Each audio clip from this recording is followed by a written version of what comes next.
ಓಂ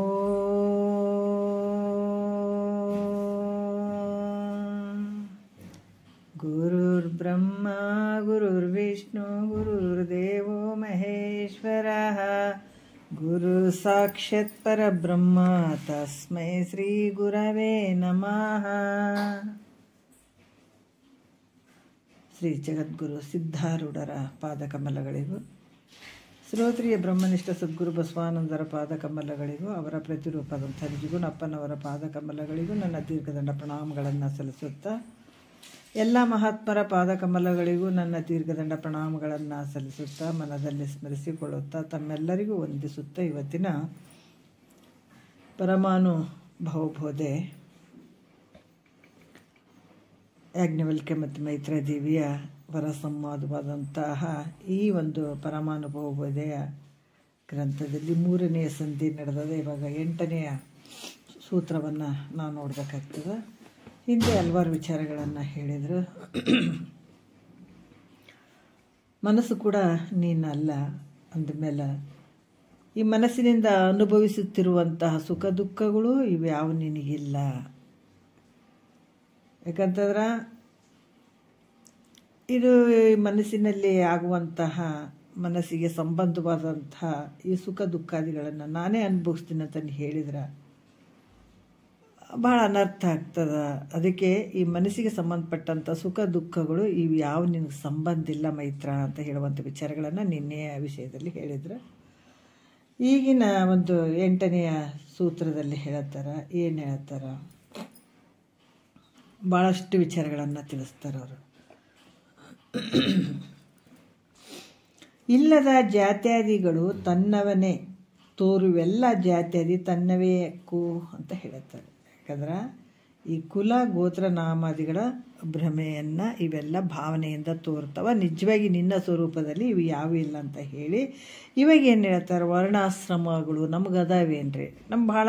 ನಾವು ಇದರಲ್ಲೇ ಹೇಳ್ತೀವಿ, ಇಲ್ಲ ಈ ಬ್ರಾಹ್ಮಣ ಕ್ಷತ್ರಿಯ ವೈಶ್ಯ ಶೂದ್ರ ಅನ್ನುವಂಥದ್ದಾಗಿರ್ಬೋದು, ಇಲ್ಲಿ ಬ್ರಹ್ಮಚರ್ಯ ಗೃಹಸ್ಥ ವಾನಪ್ರಸ್ಥ ಸನ್ಯಾಸ ಇವು ಆಶ್ರಮಗಳಾಗಿರ್ಬೋದು, ಇವೆಲ್ಲ ನಿಜ ಅದಾವ ಅಥವಾ ಸುಳ್ಳು ಅದಾವ, ಇದು ಹೆಂಗೆ ಬಂದು ನಾವು ಸ್ವಲ್ಪ ಭಾಳಷ್ಟು ವಿಚಾರ ಮಾಡಿ ನೋಡಿದಾಗ ಮೂಲ ವಿಚಾರಗಳನ್ನು ನಾವು ತಿಳಿಸುವಂಥದ್ದಾಗ್ತದೆ. ಇದರಲ್ಲಿ ಮಹಾತ್ಮರು ತಿಳಿಸ್ತಾರೆ.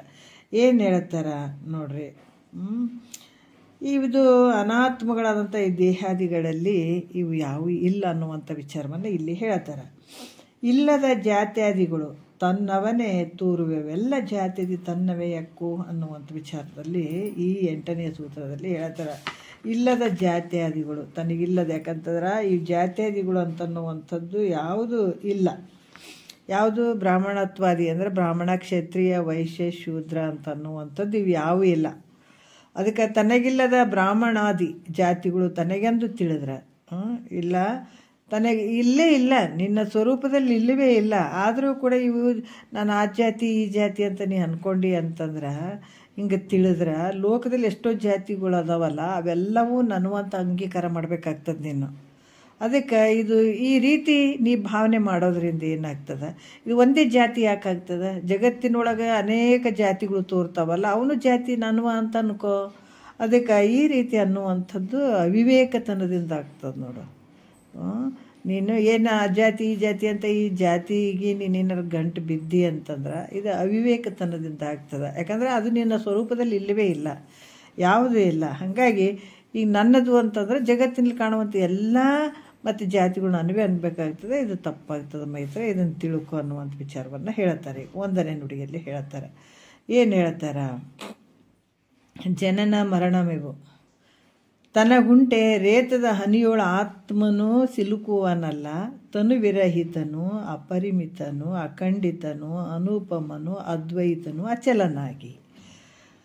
1 ನುಡಿಯಲ್ಲಿ ಹೇಳ್ತಾರೆ. ಏನು ಹೇಳ್ತಾರೆ? ತನುವಿರಹಿತನು ಅಂದ್ರೆ ನೀನು ದೇಹಕ್ಕೆ ಬೇರೆಯಾಗಿರುವಂಥದ್ದು ನಿನ್ನ ಸ್ವರೂಪ. ಯಾಕಂದರೆ ಹೆಂಗದನಂದ್ರೆ ಜನನ ಮರಣಮಿವು ತನಗುಂಟೆ, ಈ ಜನನ ಹುಟ್ಟುವಂಥದ್ದು ಸಾಯುವಂಥದ್ದು ನಿನಗೇನಾರ ಇದು ಐತೇನೋ? ಇಲ್ಲ. ಯಾಕಂದ್ರೆ ಘಟದ ಉತ್ಪತ್ತಿ ನಾಶಗಳೆರಡು ಏನದ? ಘಟಾಕಾಶ ಅದಾವನ್ನ.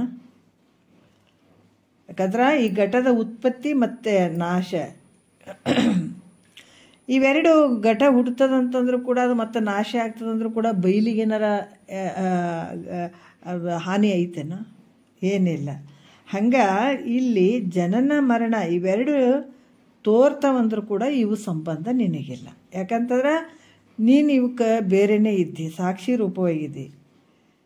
ಇಲ್ಲಿ ಮತ್ತೆ ಹೇಳ್ತಾರೆ, ಈ ರೇತು ರಕ್ತದಿಂದ ಕೂಡಿದಂಥದ್ದು, ಈ ಶರೀರ ಅನ್ನುವಂಥದ್ದು ರೇತು ರಕ್ತದಿಂದ ಕೂಡಿದಂಥದ್ದು. ಆದರೆ ಇದಕ್ಕೆ ನಿನ್ನ ಸ್ವರೂಪ ಇದರಲ್ಲಿ ಏನಾದರೂ ಐತೇನೋ ಅಂದರೆ ಇಲ್ಲ, ಅದಕ್ಕೇನು ಸಂಬಂಧ ಇಲ್ಲ. ಯಾಕಂದರೆ ಚೈತನ್ಯನಾದಂಥ ರೂಪ, ಯಾಕಂದ್ರೆ ನಿನ್ನ ಚೈತನ್ಯದಿಂದ ಕೂಡಿದಂಥದ್ದು ನೀನು. ಅಪವಿತ್ರವಾದಂಥ ಜಡವಾದ ಮತ್ತು ವೀರ್ಯದ ಹನಿಯಲ್ಲಿ ಕೂಡ್ತದೆ ಅನ್ನೋದ್ರೆ ಕೂಡಕ್ಕೆ ಸಾಧ್ಯ ಇಲ್ಲ. ಯಾಕಂದರೆ ದೇಹಕ್ಕೆ ನೀ ಭಿನ್ನನಾಗಿದೀಯ. ಮತ್ತು ಯಾವುದು ಅಪರಿಮಿತನು ನೋಡ್ರಿ, ತಿಳ್ಕೋರಲ್ಲ. ತನು ವಿರಹಿತನು ಅಂದರೆ ನಿನಗೆ ಯಾವ ಶರೀರದ ಸಂಬಂಧನೇ ಇಲ್ಲ, ಶರೀರ ನಿನಗಿಲ್ಲ. ಅಪರಿಮಿತನು ಅಂತಂದ್ರೆ ಅಳತೆ ಇಷ್ಟಿಷ್ಟ ಆದಂಥ ಅಳತೆಗೆ ಬರುವಂಥದ್ದು ಅದನ್ನು ನಿನ್ನ ಸ್ವರೂಪ, ಪರಬ್ರಹ್ಮ ಸ್ವರೂಪ ಹೆಂಗೈತೆ ಅಂತಂದ್ರೆ ಅದು ಇಷ್ಟಿಷ್ಟೇ ಅಳತೆಗೆ ಬರುವಂಥದ್ದು ಐತೇನು ಅಂದರೆ ಇಲ್ಲ. ಮತ್ತು ಹೆಂಗೆ ಅಪರಿಮಿತನು ಮತ್ತು ಅಖಂಡಿತನು. ಖಂಡಿತ ಅಂದರೆ ಇಷ್ಟಿಷ್ಟೇ ಅಂತ ಹೇಳುವಂಥದ್ದು. ಆದರೆ ಅಖಂಡಿತನಂದ್ರೆ ಅದು ಹೇಳಲಿಕ್ಕೆ ಬರದೇ ಇರುವಂಥದ್ದು. ಅಂದ್ರೆ ದೇಶ ಕಾಲ ವಸ್ತು ಪರಿಚ್ಛೇದವಿಲ್ಲದಂಥದ್ದು. ಮತ್ತು ಅನುಪಮನು, ಅಖಂಡಿತನು, ಅನುಪಮನು. ಅನುಪಮ ಅಂದರೆ ಯಾವುದೇ ಹಿಂಗೆ ದೃಷ್ಟಾಂತ ಕೊಟ್ಟು 6 ಪ್ರಮಾಣಗಳಿಗೆ ನಿಲುಕದೇ ಇರುವಂಥದ್ದು ನಿನ್ನ ಸ್ವರೂಪ. ಹಿಂಗೈತೆ ಹಂಗೈತೆ ಅಂತ ಉಪಮಾನ ಕೊಟ್ಟು ಹೇಳೋಕ್ಕಾಗ್ತದನಂದ್ರೆ ಹಿಂಗೆ ಹೇಳೋಕ್ಕಾಗಂಗಿಲ್ಲ. ಯಾಕಂದ್ರೆ ದೃಷ್ಟಾಂತ ರಹಿತನಾಗಿರುವಂಥವನು.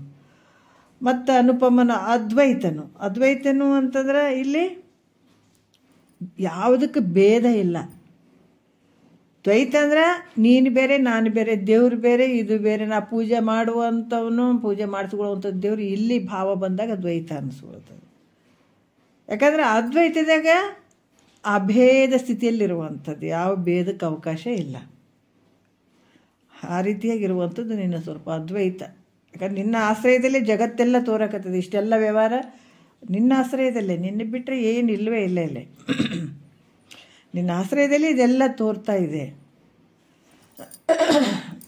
ಮತ್ತು ಅಚಲನಂದ್ರೆ ಹೋಗುವಂಥದ್ದು ಬರುವಂಥದ್ದು ಐತೇನಂದರೆ ಇಲ್ಲ, ಗಮನ ಮಾಡುವಂಥದ್ದು ಆ ರೀತಿ ಇರದೇ ಇರುವಂಥದ್ದು. ಮತ್ತು ಜನನ ಮರಣ ಅಚಲನಾಗಿರುವಂಥದ್ದು, ಹೋಗುವಂಥದ್ದು ಬರುವಂಥದ್ದಿಲ್ಲ. ಈ ರೀತಿ ಇದ್ದಾಗ ನಿನಗೆ ಜನನ ಮರಣ ಆದೇನು ಅಂದರೆ ಇಲ್ಲ. ಅದಕ್ಕೆ ಜನನ ಮರಣ ನೀವು ತನಗುಂಟೆ. ಇಷ್ಟೆಲ್ಲ ಇದ್ದಾಗ ನಿನಗೆ ಹುಟ್ಟುವಂಥದ್ದು ಸಾಯುವಂಥದ್ದು ಐತೆ, ನಿನಗೆ ಐತೇನೋ ನಿನ್ನ ಸ್ವರೂಪಕ್ಕೆ ಯಾವಾಗಲೂ ಇರುವಂಥದ್ದು ನೀನು. ಹಾಗಾಗಿ ಇಲ್ಲಿ ಅದಕ್ಕೆ ಹೇಳ್ತಾರೆ, ಯಾವುದು ತಿಳಿಯಲು ಈ ಪರಿ ಬಾಲ್ಯ ಯೌವನ ವಾರ್ಧಿಕಂಗಳು ತಮ್ಮೊಳಗೆ ವಿಲಕ್ಷಣವಾಗಿ ಉಳ್ಳವು. ತಳೆದು ನೀನೇಕ ರೂಪನು ಬಿಡದಂಥವರೊಳಗನು ಸಂದಾತೃ ವಿಹುದರಿಂದ ಅಂತ ಹೇಳುತ್ತಾರೆ. ನಿನ್ನೊಳಿಯುವುದು ಸತ್ಯ ಪದವು, ಅದನ್ನು ಅನುಭಾವದಿ ನೋಡು ಮನುಜ ನೀನಹೇ ಮುಕ್ತನು ಅನ್ನುವಂಥದ್ದು. ವಿಚಾರ ಮಾಡಿ ನೋಡಿದಾಗ ತಿಳಿಯಲು ಈ ಪರಿ ಬಾಲ್ಯ ಯೌವನ ವಾರ್ಧಿಕಂಗಳು ತಮ್ಮೊಳಗೆ ವಿಲಕ್ಷಣ ಮುಳ್ಳವು. ಈ ಬಾಲ್ಯ ಯೌವನ ಮುಪ್ಪು ಇವೆಲ್ಲ ಏನದಾವಂದ್ರೆ ಇವಕ್ಕೆ ಸಾಕ್ಷಿಯಾಗಿರುವಂಥವು ನೀನು ಬೇರೆಯೇ ಇದ್ದಿ. ಇವೆಲ್ಲವಕ್ಕೂ ನೀನು ಸಿಲುಕದೇ ಇರುವಂಥವನ್ನ. ನಿನಗೆ ಹೆಂಗಂದ್ರೆ ಯಾವುದು ಜನನ ಮರಣ ಇವ್ಯಾವ ನಿನಗಿಲ್ಲಪ್ಪ. ಅದಕ್ಕೆ ಇಲ್ಲಿ ಜನನ ಮರಣ ನೀವು ತನಗುಂಟೆ, ನಿನಗೆ ಯಾಕಾಗ್ತದೆ? ಯಾಕಂದ್ರೆ ನಿನಗೆ ಹುಟ್ಟಿಲ್ಲ ಸಾವಿಲ್ಲ. ಸಾಯುವಂಥದ್ದು ಹುಟ್ಟಿದ್ದು ಯಾವುದು ಅಂದರೆ ಜಡವಾಗಿರುವಂಥ ದೃಶ್ಯವಾಗಿ ಅರಿಸಿಕೊಳ್ಳುವಂಥ ಶರೀರಕ್ಕಾದ ಹೊರತಾಗಿ ನಿನಗೆ ಯಾವ ಸಂಬಂಧ ಇಲ್ಲ. ನೀನು ಒಂದೇ ಸ್ವರೂಪನಾಗಿರುವುದರಿಂದ ದೇಹಕ್ಕೆ ನಿನಗೆ ಯಾವ ಸಂಬಂಧ ಇಲ್ಲ ಅನ್ನುವಂಥ ವಿಚಾರವನ್ನು ಹೇಳುತ್ತಾರೆ. ಎರಡನೆಯ ನುಡಿಯಲ್ಲಿ ಹೇಳ್ತಾರೆ, ಮತ್ತು ದೇಹದ ಜನನ ಮರಣ ನೋಡ್ರಿ, ತನಗಿಲ್ಲ ಅಂತ ಹೇಳಿದರೆ ನಾನು ಹುಟ್ಟಿದೇನೋ ನಾನು ಸಾಯ್ತೀನಿ ಅಂತ ಇವೆಲ್ಲ ತೋರ್ತಾವೆ. ಅದರಿಂದ ತನಗೆ ಇಲ್ಲ ಅನ್ನುವಂಥದ್ದು ಅದು ಹಂಗೆ ಒಪ್ಕೊಳಕ್ಕೆ ಸಾಧ್ಯ ಇಲ್ಲ, ಒಪ್ಕೊಳಕ್ಕೆ ಆಗಂಗಿಲ್ಲಲ್ಲ ಗುರುಗಳೇ ಅಂತಂದ್ರೆ. ಯಾಕೆ ನೀವು ಜನನ ಮರಣ ಇಲ್ಲ ಅಂತ ಹೇಳ್ತಾ ಇದ್ದೀರಿ, ನಾನು ಹುಟ್ಟುತ್ತೀನಿ ನಾನು ಸಾಯ್ತೀನಿ ಅಂತ ಇವೆಲ್ಲ ತೋರಕತ್ತೇವೆ ನನಗೆ. ಅದರಿಂದ ತನಗಿಲ್ಲ ಅಂತನ್ನುವಂಥದ್ದು ಅದು ಹಂಗೆ ಆಗಕ್ಕೆ ಸಾಧ್ಯ ಇಲ್ಲ ಗುರುಗಳೇ ಅಂತ ಶಂಕೆ ಮಾಡಿದರೆ ಅವ್ರು ಹೇಳ್ತಾರೆ, ಯಾವ ರೀತಿ ಅಂದ್ರೆ ಈಗ 2ನೇ ನುಡಿಯಲ್ಲಿ ಹೇಳ್ತಾರೆ, ಕನಸಿನೊಳ ಅರಸಾಗಿ ಮಗುಳೆ ತನ್ನಯ ಶಿರವನು ನೀಗಿದುದು ಅದನ್ನು ಕಾಣ ಬಂದದಿ ಜನನವಾದುದು ಮೃತಿ ತನಗಾದುದೆಂಬ ಭಾವನೆ ವಿಚಾರಿಸಿ ನೋಡೆ ಪುಸಿಯಕ್ಕು. ನೋಡ್ರಿ, ಅದಕ್ಕೆ ಅವ್ರು ಹೇಳತ್ತಾರೆ, ಇಲ್ಲಪ್ಪ ನಿನ್ನಲ್ಲಿ ತೋರುವಂಥದ್ದು ಸಾಯ್ತೀನಿ ಉಡ್ತೀನಿ ಅನ್ನುವಂಥದ್ದು ಭ್ರಮೆ ಅಂತ ಹೇಳ್ತಾರೆ. ನೋಡ್ರಿ ಎಷ್ಟು ಅದ್ಭುತ ಹೇಳ್ತಾರ. ಬಾಬಾ ಅದನ್ನು ನಾವು ಚಿಂತನೆ ಮಾಡಿ ಆ ಜಾಗಕ್ಕೆ ಹೋಗಿ ನಿಂತ್ಕೊಳ್ಬೇಕು, ಆವಾಗ ಗೊತ್ತಾಗ್ತದೆ ನಮಗೆ. ಎಂಥ ಒಂದು ಅದ್ಭುತ ಹೇಳ್ತಾರ. ಈ ಹುಟ್ಟುವಂಥದ್ದು ಸಾಯುವಂಥದ್ದು ಕೂಡ ನಿನ್ನಲ್ಲಿ ತೋರುವಂಥ ಭ್ರಮೆಯಿಂದ ತೋರ್ತದೆ ಹೊರತು ಯಥಾರ್ಥವಾದಂಥದ್ದು ಅಲ್ಲ. ಅದಕ್ಕೊಂದು ದೃಷ್ಟಾಂತ ಕೊಟ್ಟು ಹೇಳ್ತಾರೆ ಅವರು. ಸ್ವಪ್ನದಲ್ಲಿ ಒಬ್ಬ ಇದ್ದ, ಕನಸಿನೋಳು ಅರಸಾಗಿ ಮಗುಳೆ ತನ್ನೇ ಶಿರವನ್ನು ನೀಗಿದು ಅದನ್ನು ಕಾಣಬಂದದಿ ಅಲ್ಲ. ಏನು ಹೇಳ್ತಾರೆ, ಸ್ವಪ್ನದಲ್ಲಿ ಒಬ್ಬ ಪುರುಷನಿಗೆ ತಾನು ಒಂದು ರಾಜ್ಯಕ್ಕೆ ಅರಸನಾಗಿದ್ದಾತ. ಒಂದು ರಾಜ್ಯಕ್ಕೆ ಏನು ಮಾಡಿದ್ದ, ಕನಸಿನಾಗ ನಡೆದಂಥದ್ದಿದು, ಅದು ಅರಸ ಆಗಿದ್ದ. ಆತ ವೈರಿಗಳೊಡನೆ ಯುದ್ಧ ಮಾಡ್ತಾ ಇದ್ದ. ಆವಾಗ ಆ ವೈರಿಗಳ ಜೊತೆ ಏನು ಯುದ್ಧ ಮಾಡಬೇಕಾದ್ರೆ ತನ್ನ ಕತ್ತನ್ನು ಕಡ್ದಂಗಾಯ್ತು ಒಬ್ಬರು. ಅದು ಕತ್ತರಿಸಿ ಹೋಗೋದನ್ನು ತಾನೇ ಕಂಡಾತ. ತನ್ನ ಕತ್ತನ್ನು ಕತ್ತರಿಸಿದ್ದನ್ನು ತಾನೇ ಕಂಡ. ಎಚ್ಚರಿಕೆ ಆದ ನಂತರ ಈ ಅರಸುತನ ಮತ್ತು ನಾಶ ಐತೇನು, ಆ ಊರಿಗೆ ರಾಜ ಆಗಿದ್ದ ಆ ರಾಜ ಅರಸುತನ ಮತ್ತು ಅದು ಕತ್ತನ್ನು ಕಟ್ ಮಾಡಿರ್ತಾರಲ್ಲ, ಕಟ್ ಮಾಡುವಂಥದ್ದು. ಈ ಅರಸುತನ ಮತ್ತು ತನ್ನ ನಾಶ ಹೆಂಗೆ ಸುಳ್ಳಾಯಿತು? ಯಾವಾಗ? ಎಚ್ಚರಿಕೆ ಬಂದ ಮೇಲೆ. ಎಚ್ಚರಿಕೆ ಆದಮೇಲೆ ಏನಾಗ್ತದ, ಎಚ್ಚರಿಕೆಯ ನಂತರ ಆ ಅರಸುತನ ಮತ್ತು ನಾಶ ಇವೆರಡು ಹೆಂಗೆ ಸುಳ್ಳಾಗಿ ತೋರ್ತಾವೋ ಹಾಗೆ ಭ್ರಾಂತಿ ಕಾಲಕ್ಕೂ ಕೂಡ ನಾ ಹುಟ್ಟೀನಿ, ನಾ ಸಾಯ್ತೀನಿ ಅನ್ನುವಂಥದ್ದು ಎರಡೂ ಭಾವನೆಗಳು ತೋರ್ತಾವೆ. ಎಷ್ಟು ಅದ್ಭುತವಾಗಿ ಹೇಳ್ತಾರೆ ನೋಡ್ರಿ. ಎರಡೂ ತೋರ್ತಾವೆ. ತೋರಿ ಯಾವಾಗ ನಮ್ಗೆ ಗುರು ಸಿಗ್ತಾನ, ಶ್ರೋತ್ರಿಯ ಬ್ರಹ್ಮನಿಷ್ಠ ಸದ್ಗುರು ಸಿಗ್ತಾನ, ಆವಾಗ ಏನು ಈ ಜ್ಞಾನ ಅನ್ನುವಂಥ ಎಚ್ಚರಿಕೆ ಏನಾಗ್ತದ, ಜ್ಞಾನ ಆದ ತಕ್ಷಣವೇ ಈ ಭ್ರಮೆ ಏನಾಗ್ತದ, ಸುಳ್ಳಾಗಿಬಿಡ್ತದೆ. ಏನು ತೋರ್ತದಲ್ಲಿ ಹುಟ್ಟುವಂಥದ್ದು ಸಾಯುವಂಥದ್ದು ಇವು ಏನಾಗ್ತದ, ಇವು ಸುಳ್ಳಾಗಿಬಿಡ್ತಾವ. ಅಲ್ಲಿಯ ಮಟ್ಟ ನೀ ಯಾವಾಗ ಜ್ಞಾನ ಪಡ್ಕೊಳ್ಳದೆ ಇದ್ದಾಗ, ಎಷ್ಟೇ ವರ್ಷ ಹೋಗಲಿ, ಜನ್ಮಾಂತರ ಹೋಗಲಿ, ಆದ್ರೆ ಇದು ಹುಟ್ಟುವಂಥದ್ದು ಸಾಯುವಂಥದ್ದು ಅದೇ ಸತ್ಯ ಅನ್ನಂಗಾಗಿರ್ತದ. ಯಾವಾಗ ಗುರು ಮುಖಾಂತರ ತಿಳ್ಕೊಂಡಾಗ ಇದು ಸುಳ್ಳಾಗಿಬಿಡ್ತದೆ ನಿನ್ನಲ್ಲಿ ಅಂತ ಹೇಳ್ತಾರೆ ಅವರು. 3ನೇ ನುಡಿಯಲ್ಲಿ ಹೇಳ್ತಾರೆ, ಏನು ಹೇಳ್ತಾರೆ, ಜ್ಞಾನ ಆದ ಮಾತ್ರ ಇವು ಜ್ಞಾನ ಆದಮೇಲೆ ಇದು ಹುಟ್ಟು ಸಾವು ಯಾವ ಭ್ರಮೆಗಳು ಇರೋಂಗಿಲ್ಲ, ತೋರಂಗಿಲ್ಲ. ಮೂರನೇದರಲ್ಲಿ ನುಡಿಯಲ್ಲಿ ಮತ್ತು ಜನನಾದಿಗಳು ಇಲ್ಲದರಿಂದ ದೇಹ ಇಲ್ಲ, ಹುಟ್ಟುವಂಥದ್ದು ಸಾಯುವಂಥದ್ದು ಇಲ್ಲ, ಅದರಿಂದ ದೇಹ ಇಲ್ಲ, ದೇಹವಿಲ್ಲದರಿಂದ ವರ್ಣಾಶ್ರಮಗಳು ಇಲ್ಲ. ಮುಂದೆ ಹೇಳ್ತಾರೆ 3ನೇ ನುಡಿಯಲ್ಲಿ, ಜನನವಿಲ್ಲದವನಿಗೆ ತನಗುಂಟೆ, ತನುವಿಲ್ಲದವನಿಗೆ ವರ್ಣಾಶ್ರಮ ಧರ್ಮವು, ವಿನಿತನುಸುರಲುಂಟೆ, ತಿಳಿದು ನೋಡಲಿಕ್ಕೆ ಮಾನಿನಿ, ಸಂವಿಧಾತ್ಮನೊಳಗೂ ಮಿಥ್ಯ. ಏನು ಅದ್ಭುತವಾಗಿ ಎಳಿತಾರೆ ನೋಡ್ರಿ, ಹೆಂಗೆ ತೆಗಿತಾರ. ಏನು ಹೇಳ್ತಾರೆ, ನಿನಗೆ ಉತ್ಪತ್ತಿ ನಾಶ ಇಲ್ಲ ಅಂತ ಹೇಳ್ತಾ ಇದ್ದಾರಲ್ಲಿ. ಹುಟ್ಟುವವನಲ್ಲಿ ಯಾವಾಗ ಅದು ಭ್ರಮೆಯಿಂದ ತೋರ್ತದ, ವಿಚಾರ ಮಾಡಿದ್ರೆ ಅವು ಸತ್ಯ ಅಲ್ಲ. ಅದಕ್ಕೆ ಹೇಳ್ತಾರೆ ನಿನಗೆ ಹುಚ್ಚು ಹಿಡ್ದದ ಅಂತ ಹೇಳೋದು ಮಹಾತ್ಮರು. ಅದು ಸಣ್ಣ ಹುಚ್ಚಲ್ಲ, ದೊಡ್ಡ ಹುಚ್ಚಿದು. ಸಣ್ಣ ಸಣ್ಣ ಹುಚ್ಚು, ಸಣ್ಣ ಸಣ್ಣ ದೇವ್ ಬಡ್ಕೊಂಡಿದ್ವು ಅಂದರೆ ಇಟ್ಟಿಟ್ಟು ಆ ದೇವ್ರು ಹೇಳೋರು ಬಿಡಿಸ್ಬಿಡ್ತಾರ ಅಥವಾ ಏನೋ ಆಗ್ತದೆ. ಆದರೆ ಇದು ಭಾಳ ದೊಡ್ಡ ಹುಚ್ಚದಿದು. ಅದಕ್ಕೆ ಜನನವಿಲ್ಲದವನಿಗೆ ಉತ್ಪತ್ತಿ ಇಲ್ಲದವನಿಗೆ ಶರೀರ ಐತೇನು? ಜನನವಿಲ್ಲದ್ರಿಂದ ಶರೀರವಿಲ್ಲ, ಶರೀರ ಇಲ್ಲದ್ರಿಂದ ವರ್ಣಾಶ್ರಮಗಳಿಲ್ಲ. ವರ್ಣಾಶ್ರಮ ಯಾವುದು ಕೇಳ್ತೀರಿ? ದೇಹಕ್ಕೂ ದೇಹದ ಜನನ ಮರಣಾದಿಗಳಿಗೂ ಏನಂದರೆ ನಿನ್ನ ಸಾಕ್ಷಿ ಸ್ವರೂಪವಾದಂಥ ಸ್ವಯಂ ಪ್ರಕಾಶ ಸ್ವರೂಪನಾದ ತನಗೆ ಇದು ಯಾವುದು ಸಂಬಂಧ ಇಲ್ಲ. ಅದಕ್ಕೆ ಇಲ್ಲಿ ಕೂಡ ಹೇಳ್ತಾರೆ, ಜನನವಿಲ್ಲದವನಿಗೆ ತನಗುಂಟೆ, ತನುವಿಲ್ಲದವನಿಗೆ ವರ್ಣಾಶ್ರಮ ಅದಾವೇನು, ವರ್ಣಾಶ್ರಮದ ಧರ್ಮ ಅದಾವೇನು, ಒಂದು ಸ್ವಲ್ಪ ಕೂಡ ಹೇಳಕ್ಕೆ ಇಲ್ಲ, ಸಾಧ್ಯನೇ ಇಲ್ಲ. ಹಂಗೆ ತಿಳಿದು ನೋಡಲಿಕ್ಕೆ ಮಾನಿನಿ, ವಿಚಾರ ಮಾಡಿ ನೋಡಿದಾಗ ಮಾನಿನಿ, ಮಾನವಂತ ಸ್ತ್ರೀಯರಲ್ಲಿ ಶ್ರೇಷ್ಠವಾದಂಥ ಮಾನವುಳ್ಳಂತ ಮೈತ್ರೇಯ ದೇವಿ ಅಂತ ವರ್ಣನೆ ಮಾಡ್ತಾರೆ ಅವ್ರು, ಮಾನಿನಿ ಅಂತ. ಸಂವಿಧಾತ್ಮನೊಳಿವು ಮಿಥ್ಯ ನೋಡು. ಅದಕ್ಕೆ ಇಲ್ಲೇನು ಹೇಳ್ತಾರೆ, ಸಂವಿಧಾತ್ಮನೊಳಂದ್ರೆ ಸ್ವಯಂ ಪ್ರಕಾಶ ರೂಪನಾದಂಥ ನಿನ್ನಲ್ಲಿ ಇವೆಲ್ಲ ಮಿಥ್ಯ. ಶರೀರನೇ ಇಲ್ಲಾಂದ್ರೆ ವರ್ಣಾಶ್ರಮಗಳು ಎಲ್ಲಿ ಹೇಳ್ತಿ, ಅವು ಕೂಡ ಸುಳ್ಳದವ ಅಂತ ಹೇಳ್ತಾರೆ. ಸ್ವಯಂ ಪ್ರಕಾಶ ಸ್ವರೂಪನಾದ ತನಗೆ ಇದು ಯಾವುದು ಸಂಬಂಧ ಇಲ್ಲ. ಈಗಿದ್ರೂ ಕೂಡ ಭ್ರಾಂತಿಯಿಂದ ನೋಡ್ರಿ, ಭ್ರಾಂತಿಯಿಂದ ಇದು ಅಜ್ಞರು ಅಂದರೆ ಅಜ್ಞಾನಿಗಳು ತಮ್ಮ ನಿಜದಲ್ಲಿ, ತಮ್ಮ ನಿಜ ಸ್ವರೂಪದಲ್ಲಿ ವರ್ಣಾಶ್ರಮಗಳು ಆರೋಪ ಮಾಡ್ಕೊಳ್ತಾರೆ. ವರ್ಣಾಶ್ರಮಗಳು ಅದಾವ ಅಂತ ಆರೋಪ ಮಾಡ್ಕೋತಾರೆ ಹೊರತಾಗಿ ಅಜ್ಞಾನಿಗಳು ಅವ್ರು ಹೇಳೋದೆಲ್ಲ ಅಂತ ಹೇಳ್ತಾರೆ. ಯಾರು ವರ್ಣಾಶ್ರಮಗಳ ಬಗ್ಗೆ ಅದೇ ಸತ್ಯ ಅಂತ ತಿಳ್ಕೊಂಡಿರ್ತಾರ ಅವರು ಅಜ್ಞಾನಿಗಳು. ಅವು ತಮ್ಮ ನಿಜ ಸ್ವರೂಪದಲ್ಲಿ ಇಲ್ಲ, ಅಲ್ಲಿ ಆರೋಪ ಮಾಡ್ಕೊಳ್ತಾರೆ ಅವರು. ಹೊರತಾಗಿ ವಿಚಾರ ಮಾಡಿದರೆ ಇವು ಸುಳ್ಳದಾವ, ಶರೀರನೇ ಇಲ್ಲ ಅಂದಮೇಲೆ ಇವು ಹೆಂಗೆ ನಿಜ ಆಗ್ತಾವ, ಇದು ಕೂಡ ಸುಳ್ಳು ಅನ್ನುವಂಥ ವಿಚಾರದಲ್ಲಿ ಹೇಳ್ತಾರೆ. 4ನೇ ನುಡಿ ನೋಡೋಣ. ನೋಡ್ರಿ ಎಷ್ಟು ಅದ್ಭುತವಾಗಿ ಹೇಳ್ತಾರೆ. ತನು ವಿಪ್ರನೋಳು, ತನು ವಿಪ್ರನು 4ನೇ ನುಡಿಯಲ್ಲಿ ಹೇಳ್ತಾರೆ. ಈಗ ಕೆಲವು ಹೇಳ್ತಾರೆ, ನಾನು ಬ್ರಾಹ್ಮಣ ಇದ್ದೀನಿ, ನಾ ಕ್ಷತ್ರಿಯ ಇದ್ದೀನಿ, ನಾನು ಬ್ರಹ್ಮಚಾರಿ ಇದ್ದೀನಿ, ನಾ ಗೃಹಸ್ಥ ಇದ್ದೀನಿ. ಹಿಂಗೆ ವರ್ಣಾಶ್ರಮಗಳು ಅದಾವೆ, ಬ್ರಾಹ್ಮಣ, ಕ್ಷತ್ರಿಯ, ವೈಶ್ಯ, ಶೂದ್ರ ಅನ್ನುವಂಥದ್ದು.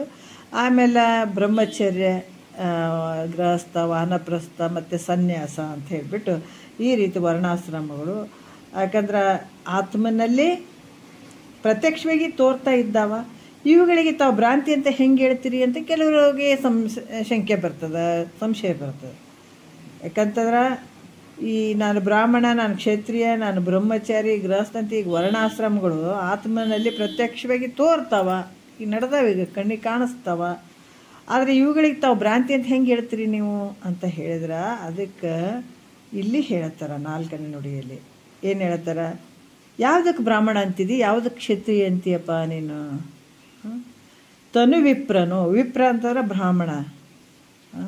ಅದಕ್ಕೆ ತನು ವಿಪ್ರನು, ಜೀವಾತ್ಮನು ವಿಪ್ರನು, ಮೇಣು ತನು ಜೀವರುಗಳು ಒಂದು ವಿಪ್ರನು, ತನುವಿಗೆ ಆತ್ಮನಿಗೆ ಕೇಳು ಉಭಯಕ್ಕೆ ವಿಪ್ರತ್ವವನ್ನು ಪೇಳಲರಿದಾಗಿ ಭ್ರಮೆಯದು ಅಂತ ಹೇಳ್ತಾರೆ ಅವ್ರು. ನೋಡ್ರಿ, ಯಾಕಂದ್ರೆ ಹೌದು, ನೀನು ಯಾವುದಕ್ಕೆ ಬ್ರಾಹ್ಮಣ ಅಂತ ಹೇಳ್ತಿ ನೋಡು, ಹೇಳು, ಯಾವುದಕ್ಕೆ ಹೇಳ್ತಿ ಬ್ರಾಹ್ಮಣ ಅಂತ, ಯಾವುದಕ್ಕೆ ಹೇಳ್ತಿ?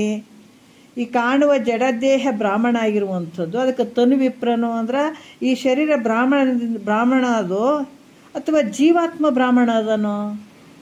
ಮತ್ತು ತನು ಜೀವರುಗಳು, ಈ ಶರೀರ ಜೀವ ಎರಡು ಹೊಂದ್ಕೊಂಡಿದ್ದಾವಲ್ಲ, ಈ ಒಂದು ಜೀವ ಬ್ರಾಹ್ಮಣ ಐತೋ? ಈ ತನುವಿಗೆ ಆತ್ಮನಿಗೆ ಕೇಳು, ಈ ಉಭಯಕ್ಕೆ ವಿಪ್ರತ್ವವನ್ನು ಪೇಳಲರಿದಾಗಿ ಭ್ರಮೆಯದು ಅಂತ ಹೇಳ್ತಾರೆ.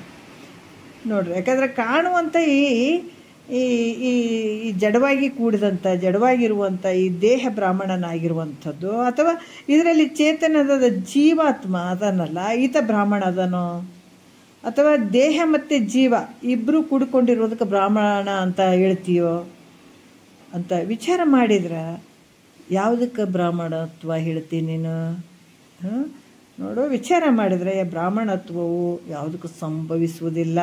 ಅದರಿಂದ ಇದು ಹೆಂಗೈತೆ, ಭ್ರಮಾರೂಪದಿಂದ ಕೂಡ್ಯದ. ಶರೀರಕ್ಕೆ ಬ್ರಾಹ್ಮಣತ್ವ ಅಂತೂ ಹೇಳಕ್ಕೆ ಬರಂಗಿಲ್ಲ. ಜೀವಾತ್ಮನು ವಿಭು ಅದನ್ನು ಅದಕ್ಕೆ ಇದಕ್ಕೂ ಕೂಡ ಬ್ರಾಹ್ಮಣತ್ವ ಅಂತ ಹೇಳಕ್ಕೆ ಬರಂಗಿಲ್ಲ, ಬ್ರಾಹ್ಮಣ ಅಂತ ಹೇಳಕ್ಕೆ ಬರಂಗಿಲ್ಲ. ಅದಕ್ಕೆ ಎರಡು ಕೂಡಿದ್ದು ಬ್ರಾಹ್ಮಣ ಅಂತ ಅನ್ನೋಕ್ಕೂ ಕೂಡ ಬರಂಗಿಲ್ಲ. ಇದು ಭ್ರಮೆಯಿಂದ ತಿಳ್ಕೊಂಡಂಥದ್ದು ಹೊರತಾಗಿ ವಿಚಾರ ಮಾಡಿದರೆ ಇದು ಸುಳ್ಳು ಅಂತ ಕೂಡ ಹೇಳ್ತಾರೆ. ಮತ್ತು ಪ್ರಶ್ನೆ ಬರ್ತದೆ, ಅವಾಗ ಏನು ಹೇಳ್ತಾರೆ, ಶರೀರಕ್ಕೆ ನೋಡ್ರಿ ಏನು ಹೇಳ್ತಾರೆ, ಶರೀರಕ್ಕೆ ಉಪನಯನ ಸಂಸ್ಕಾರದಿಂದ ಶೂದ್ರತ್ವವನ್ನು ಹೋಗಲಾಡಿಸ್ತಾರೆ. ಯಾಕಂದ್ರೆ ಹುಟ್ಟಿದಾಗ ಬ್ರಾಹ್ಮಣ ಅಂತ ಹುಟ್ಟಿದಾಗ ಅಲ್ಲಿ ಮೊದಲ ಅವರು ಉಪನಯನ ಮಾಡಿದ ಮೇಲೆ ಅವಾಗ ಬ್ರಾಹ್ಮಣತ್ವ ಬಂತು ಅನ್ನುವಂಥ ಭಾವ ಇರ್ತದೆ. ಅದಕ್ಕಿಂತ ಮೊದಲು ಆತ ಶೂದ್ರನೇ ಇರ್ತಾನಂತ ತಿಳ್ಕೊಂಡಿರ್ತಾರೆ ಅವ್ರು ಹುಟ್ಟಿದ ತಕ್ಷಣ ಮಕ್ಕಳಿಗೆ. ಆಮೇಲೆ ಅದಕ್ಕೆ ಉಪನಯನ ಅದೆಲ್ಲ ಮಾಡ್ತಾರೆ. ಶರೀರಕ್ಕೆ ಉಪನಯನ ಸಂಸ್ಕಾರದಿಂದ ಶೂದ್ರತ್ವವನ್ನು ಹೋಗಲಾಡಿಸಿ ಬ್ರಾಹ್ಮಣತ್ವವನ್ನು ಮಾಡಿಕೊಡೋದ್ರಿಂದ ಈ ದೇಹವನ್ನು ಕುರಿತು ನಾನು ಬ್ರಾಹ್ಮಣ ಇದ್ದೀನಿ ಅಂತ ಅನ್ನುವಂಥದ್ದು. ಈ ದೇಹವೇ ಬ್ರಾಹ್ಮಣ ಅಂತ ಹೇಳ್ಬೋದಲ್ಲ ಅಂತ ಶಂಕೆ ಮಾಡಿದರೆ, ಉಪನಯನ ಮಾಡಿಬಿಟ್ಟು ಆ ಸಂಸ್ಕಾರದಿಂದ ಏನು ಶೂದ್ರತ್ವವನ್ನು ಹೋಗ್ಲಾಡಿಸಿ ಈಗ ಶರೀರಕ್ಕೆ ನಾವು ಉಪನಯನ ಮಾಡಿದ್ದೀವಿ, ಅದಕ್ಕೆ ಇದು ಶರೀರನೇ ಬ್ರಾಹ್ಮಣ ಅಂತ ಹೇಳ್ಬೋದಲ್ಲ ಅಂತ ಈ ಥರ ಶಂಕೆ ಮಾಡಿದರೆ ಅದಕ್ಕೆ ಉತ್ತರ ಹೇಳ್ತಾರೆ 5ನೇ ನುಡಿಯಲ್ಲಿ. ಇದು ಭೂತ ಸಂಜಾತವಾದ ಈ ತನುವನ್ನು ವಿಪ್ರಜಾತಿ ಎಂದೊಡೆ ಭೂತಛಯದಿಂದೆ ಜಾತಮದ ಅಖಿಳ ಜಾತಿಯ ತನುಗಳು ವಿಪ್ರಜಾತಿಗಳ ಹುದುಗಟ್ಟಿಸದು. ನೋಡ್ರಿ ಅವ್ರು ಹೇಳ್ತಾರೆ, ಹೌದು ಭೂತ ಸಂಜಾತಮದ, ಯಾಕಂದ್ರೆ ಪಂಚಭೂತಗಳಿಂದ ಉತ್ಪನ್ನವಾದಂಥ ಈ ದೇಹಕ್ಕೆ ಎಲ್ಲರ ಶರೀರಗಳು ಏನಾಗಿದ್ದಾವ, ಪಂಚಭೂತದಿಂದನೇ ಹುಟ್ಟಿದಾವ ಈ ಶರೀರ. ಇದಕ್ಕೆ ನೀನು ಬ್ರಾಹ್ಮಣ ಅಂತ ಹೇಳಿದ್ರೆ, ಈ ದೇಹಕ್ಕೆ ಬ್ರಾಹ್ಮಣತ್ವ ಉಂಟೆ ಅಂತ ನೀ ಹೇಳಿದ್ರೆ, ಸಕಲ ಪ್ರಾಣಿಗಳು ಎದರಿಂದ ಹುಟ್ಟ್ಯಾವ, ಪಂಚಭೂತದಿಂದನೇ ಹುಟ್ಟಿದಾವ. ಇದು ಒಂದೇ ಶರೀರ ಬ್ರಾಹ್ಮಣತ್ವ ಅಂತ ಅನ್ನುವಂಥ ಶರೀರ ಮಾತ್ರ ಪಂಚಭೂತದಿಂದ ಹುಟ್ಟ್ಯದೇನ, ಮತ್ತು ಉಳಿದ ಶರೀರಗಳು ಹೆಂಗೆ ಹುಟ್ಟ್ಯಾವ, ಅವು ಪಂಚಭೂತದಿಂದ ಹುಟ್ಟ್ಯಾವ. ಈ ಶರೀರನೂ ಪಂಚಭೂತದಿಂದನೇ ಹುಟ್ಟ್ಯದ, ಉಳಿದ ಶರೀರಗಳನ್ನು ಪಂಚಭೂತದಿಂದನೇ ಹುಟ್ಟಿದಾವ. ಮತ್ತು ಈಗ ಅವು ಕೂಡ ಯಾಕೆ ಬ್ರಾಹ್ಮಣತ್ವವನ್ನು ಉಳ್ಳಂಥವುಗಳಾಗಬಾರ್ದು, ಅವನು ಪಂಚಭೂತದಿಂದ ಹುಟ್ಟಿದಂಥ ಅವು ಶರೀರಗಳು ಅವ್ಯಾಕೆ ಈ ಒಂದು ಬ್ರಾಹ್ಮಣತ್ವ ಉಳ್ಳಂಥವುಗಳಾಗಬಾರ್ದು, ಆಗ್ತಾವ, ಅವನು ಆಗ್ತಾವ. ಹಂಗಂದ್ರೆ ಅವನು ಆಗ್ತಾವ ಅಂದ್ರೆ ಈ ಮಾತು ಸರಿಯಾಗಂಗಿಲ್ಲ. ಅದಕ್ಕೆ ದೇಹಕ್ಕೆ ಬ್ರಾಹ್ಮಣನಂತ ಹೇಳಿದ್ರೆ ಹೇಳ್ತಾರೆ, ದೇಹಕ್ಕೆ ನೀ ಬ್ರಾಹ್ಮಣ ಅಂತ ಹೇಳಿದ್ರೆ ಸತ್ತ ಮೇಲೆ ಈ ಅವ್ರ ಪುತ್ರರು ಅದು ಈ ಶರೀರವನ್ನು ಸುಡ್ತಾರೆ. ಈಗ ಸುಟ್ರಂದ್ರೆ ಮತ್ತು ಶರೀರನೇ ಬ್ರಾಹ್ಮಣ ಅಂತಂದ್ರೆ ಬ್ರಹ್ಮಹತ್ಯೆ ದೋಷ ಬರ್ತದಿಲ್ಲಂದ್ರೆ ಮಕ್ಕಳಿಗೆ ಶರೀರನೇ ಬ್ರಾಹ್ಮಣ ಅಂತ ಮತ್ತು ಒಯ್ದು ಆ ಶರೀರವನ್ನು ಸುಡ್ತಾರಲ್ಲ, ಸುಟ್ಟ ಮೇಲೆ ಅವ್ರ ಮಕ್ಕಳಿಗೆ ಏನಾಗ್ತದೆ, ಬ್ರಹ್ಮಹತ್ಯೆ ದೋಷ ಬರ್ತದೆ. ಬ್ರಾಹ್ಮಣನೇ ಇತ್ತು ಆ ಶರೀರನೇ ಬ್ರಾಹ್ಮಣನೇ ಇತ್ತು ಅಂತಂದಾಗ ಸುಟ್ಟ ಮೇಲೆ ಬ್ರಹ್ಮಹತ್ಯೆ ದೋಷ ಬರ್ತದೆ ಮಕ್ಕಳಿಗೆ. ಹಾಗಾಗಿ ಅನ್ನಕ್ಕೆ ಸಾಧ್ಯ ಇಲ್ಲಪ್ಪ, ಶರೀರಕ್ಕೆ ಬ್ರಾಹ್ಮಣತ್ವ ಇಲ್ಲ ಅಂತ ಅವರು ಹೇಳ್ತಾರೆ, ಹೊಡೆದಾಕ್ತಾರೆ. 6ನೇ ನುಡಿಯಲ್ಲಿ ಹೇಳ್ತಾರೆ, ಏನು ಹೇಳ್ತಾರೆ, ಈ ದೇಹದಲ್ಲಿರುವ ಚೇತನ ರೂಪನಾದ ಜೀವಾತ್ಮ ಈತನನ್ನು ಕುರಿತು ಕೆಲವು ಜನನಾದಿ ಸೂತಕಗಳು ಬರ್ತಾವ, ಸೀಮಂತ ಕಾರ್ಯ. ಈ ಜೀವಾತ್ಮನನ್ನು ಕುರಿತು ಬ್ರಾಹ್ಮಣತ್ವ ಐತಿ ಅಂತ ಹೇಳಿದರೆ ಅದು ಆ ಥರ ಹೇಳಿದರೂ ಕೂಡ ಸಂಭವ ಆಗಂಗಿಲ್ಲ. ಹಂಗೆ ಕೂಡ ಜೀವಾತ್ಮನಿಗೆ ಬ್ರಾಹ್ಮಣತ್ವ ಅಂತ ಹೇಳ್ತೀನಿ, ಅದಕ್ಕೆ ಜನನದ ಸೂತಕಗಳು ಅವು ಇವು ಎಲ್ಲ ಬರ್ತಾವ, ಸೀಮಂತ ಕಾರ್ಯ ಇವೆಲ್ಲ ಜೀವಾತ್ಮನಿಗೆ ಬರ್ತಾವ. ಜೀವಾತ್ಮನನ್ನು ಕುರಿತು ಬ್ರಾಹ್ಮಣತ್ವ ಅಂತ ಹೇಳ್ತೀನಿ ಅಂದರೂ ಕೂಡ ಅದು ಕೂಡ ಸರಿಯಾಗಂಗಿಲ್ಲ. 6ನೇ ನುಡಿಯಲ್ಲಿ ಹೇಳ್ತಾರೆ, ಜೀವಾತ್ಮನೇ ವಿಪ್ರನೇ ಬಳಿಕಲ್ಲಿ ಕೇಳು, ಈ ವಿಶ್ವದಳು ಬಹುವಿಧವಾದ ಜೀವರೆಲ್ಲರೂ ವಿಪ್ರನೆನಬಹುದು, ಅದರಿಂದ ಜೀವನೇ ವಿಪ್ರನಲ್ಲಿದು ಸತ್ಯ. ನೋಡ್ರಿ, ಯಾಕಂದ್ರೆ ಜೀವಾತ್ಮನೇ ವಿಪ್ರ ಬ್ರಾಹ್ಮಣ ಅಂತ ಹೇಳಬೇಕಾದ್ರೆ ಹೇಳಿದ್ರೆ ಅಲ್ಲಿ ಕೂಡ ಬಹಳಷ್ಟು ಅನರ್ಥಗಳಾಗ್ತಾವ. ಯಾಕಂದ್ರೆ ಒಂದು ದೇಹದಲ್ಲಿರುವಂಥ ಜೀವನೇ ಬ್ರಾಹ್ಮಣನಂತ ನೀ ಹೇಳಿದೆ ಅಂತಂದ್ರೆ ನೋಡ್ರಿ ಎಷ್ಟು ಅದ್ಭುತವಾಗಿ ಹೇಳ್ತಾರೆ. ವಿಶ್ವದೊಳಗೆ ಜಗತ್ತಿನಲ್ಲಿ ಬಹುವಿಧವಾದ ಅನೇಕ ಪ್ರಕಾರವಾದಂಥ ಜೀವಿಗಳು ಅದಾವ. ದೇಹದಲ್ಲಿರುವ ಜೀವನೇ ಬ್ರಾಹ್ಮಣ ಅಂತ ನೀನು ಏನಾದರೂ ಹೇಳಿದರೆ ಜಗತ್ತಿನಲ್ಲಿ ಭಾಳಷ್ಟು ಶರೀರಗಳು ತೊಗೊಂಡು ಬಂದಾವ. ಉದ್ಬೀಜ, ಸ್ವೇದಜ, ಅಂಡಜ, ಜರಾಯುಜ ಅನ್ನುವಂಥ ಗರ್ಭಗಳಲ್ಲಿ ಬಂದಂಥ ಜೀವಿಗಳು ನಿನ್ನ ಕಣ್ಣಿಗೆ ಕಾಣಕತ್ತಾವ. ಇದು ನೋಡ್ರಿ ಪುರಾಣ, ಮಂದಿ ಪುರಾಣ ಅಲ್ಲ, ನಮ್ಮ ಪುರಾಣನೇ, ನಮಗೆಲ್ಲ ಅನುಭವಕ್ಕೆ ಬರೋಂಥದ್ದೇ, ನಮ್ಮ ಕಣ್ಮುಂದೆ ನಡೆಯುವಂಥದ್ದೇ. ನಾವೆಲ್ಲ ಮನುಷ್ಯರಾಗಿದ್ದೀವಿ, ಭಾಳ ಚಂದ ಇದೀವಿ ಅಂತ ತಿಳ್ಕೊಂಡಿರ್ಬೋದು. ಎಲ್ಲ ನೋಡ್ರಿ, ಯಾರು ತಮ್ಮನ್ನು ತಾವು ತಿಳ್ಕೊಳ್ದೆ ಬಂದು ಬರೀ ಇದು ಉಂಡೆ ತಿಂದೆ ಈ ಸಂಸಾರವನ್ನು ನಂಬಿದೆ ಒಂಟು ಬಿಟ್ಟೆ ಅಂದರೆ ಈ ದನ ಕರ ಪ್ರಾಣಿ ಪಕ್ಷಿಗಳು ಹೆಂಗದಾವ ಅದೇ ಜನ್ಮನೇ ಬರ್ತದಂತ ಬರ್ದಿಟ್ಕೊಂಡ್ಬಿಡ್ರಿ ಅಂತ ಹೇಳ್ತಾರೆ ಮಹಾತ್ಮರು. ಯಾಕೆ ಅಂದ್ರೆ ಯಾರು ನಿನ್ನನ್ನು ನೀನು ತಿಳ್ಕೊಳ್ಳೋದೇ ಇರುವಂಥದ್ದೇ ದೊಡ್ಡ ಪಾಪ. ಇರದೇ ಇರುವಂಥ ಶರೀರವನ್ನೇ ನಾನು ಅನ್ನುವಂಥದ್ದು ನಂಬುವಂಥದ್ದೇ ದೊಡ್ಡ ಪಾಪ. ಅದಕ್ಕೆ ಪಾಪಾನುಗುಣದಿಂದ ಗಿಡ ಮರ ಕ್ರಿಮಿಗಳ ರೂಪಾಗಿ, ಕೀಟ ಪತಂಗಾದಿಯಾಗಿ, ಅಪಕ್ಷಿ ಕುಲವಾಗಿ, ಮೃಗಜಾತಿಯಾಗಿ, ಮೇಲೆ ಪಶುರೂಪಾಗಿ ಬಹುಬಾಧೆ ಗಲಸೆ ಅಂತ ಹೇಳ್ತಾರೆ ಮಹಾತ್ಮರು. ಇವೆಲ್ಲ ಹೆಂಗೆ ಬಂದಿದ್ದಾವಂತಂದ್ರೆ ಇವೆಲ್ಲ ಪಾಪಾನುಗುಣದಿಂದ ಬಂದಂಥ ಶರೀರಗಳು ಅದಾವ. ಅದರಲ್ಲಿ ಕೂಡ ಜೀವ ಅದ, ಇಲ್ಲಂತಿಲ್ಲ. ಇವತ್ತು ಗಿಡ ಮರಗಳು ಅವ ಅನೇಕ ರೀತಿಯಿಂದ ಕಾಣಿಸ್ತವೆ. ಪಶು ಪಕ್ಷಿ ಮೃಗ ದೇವಾದಿಗಳು ಅನೇಕ ವಿಧಗಳಾದಂಥ ಜೀವರುಗಳು ಅದಾರ. ಮತ್ತು ಅವರು ಆ ಶರೀರದಲ್ಲಿ ಕೂಡ ಅಂಥ ಗಿಡ ಮರಗಳಾಗಿರ್ಬೋದು, ಪ್ರಾಣಿ ಪಕ್ಷಿಗಳಾಗಿರ್ಬೋದು, ಎಲ್ಲದ್ರಾಗ ಜೀವ ಅದ. ಜೀವಾತ್ಮ ಇದ್ದಾನ ಅದು. ಮತ್ತು ಅವೆಲ್ಲ ಶರೀರಗಳು ತೊಟ್ಕೊಂಡು ಅವು ಶರೀರಗಳು ಅದಾವ, ಅನೇಕ ವಿಧವಾದಂಥ ಜೀವರುಗಳು ಅದಾರ ಆ ಶರೀರದಲ್ಲಿ. ಜೀವರುಗಳು ಅದಾವೆ. ಮತ್ತು ಅವರೆಲ್ಲರೂ ಬ್ರಾಹ್ಮಣರು ಅನ್ಬೇಕಾಗ್ತದೆ. ನೀವು ಒಂದೇ ಜೀವಕ್ಕೆ ನೀನು ಬ್ರಾಹ್ಮಣ ಅಂತ ಅಂದಿ ಅಂತಂದ್ರೆ, ಜೀವಾತ್ಮನಿಗೆ ಬ್ರಾಹ್ಮಣ ಅಂತಂದ್ರೆ, ಮತ್ತು ಎಲ್ಲ ಶರೀರಗಳಲ್ಲಿ ಜೀವಗಳು ಅದಾವಲ್ಲ, ಜೀವಾತ್ಮರು ಅದಾರ, ಅವೆಲ್ಲದಕ್ಕೂ ಬ್ರಾಹ್ಮಣತ್ವದಿಂದ ಕೂಡಿದಂಥದ್ದು ಅಂತ ಹೇಳಬೇಕಾಗ್ತದೆ. ಅದಕ್ಕೆ ಜೀವನು ಬ್ರಾಹ್ಮಣನಲ್ಲ, ಹಂಗೆ ಹೇಳಕ್ಕೆ ಬರೋಂಗಿಲ್ಲ. ಜೀವಾತ್ಮನು ಬ್ರಾಹ್ಮಣನಲ್ಲ. ಮತ್ತು ಜೀವನು ತನ್ನ ಕರ್ಮವಶದಿಂದ, ಜೀವನ ಏನಾಗ್ಯದ, ತನ್ನ ಕರ್ಮವಶದಿಂದ ಅನೇಕ ಶರೀರಗಳನ್ನು ಹೊಂದುತ್ತಾ ಹೋಗ್ತಾನೆ. ಅನೇಕ ಶರೀರಗಳನ್ನು ಈ ಜೀವನ ತನ್ನ ಕರ್ಮಕ್ಕನುಸಾರವಾಗಿ ಶರೀರಗಳನ್ನು ಪಡ್ಕೊಳ್ತಾನೆ.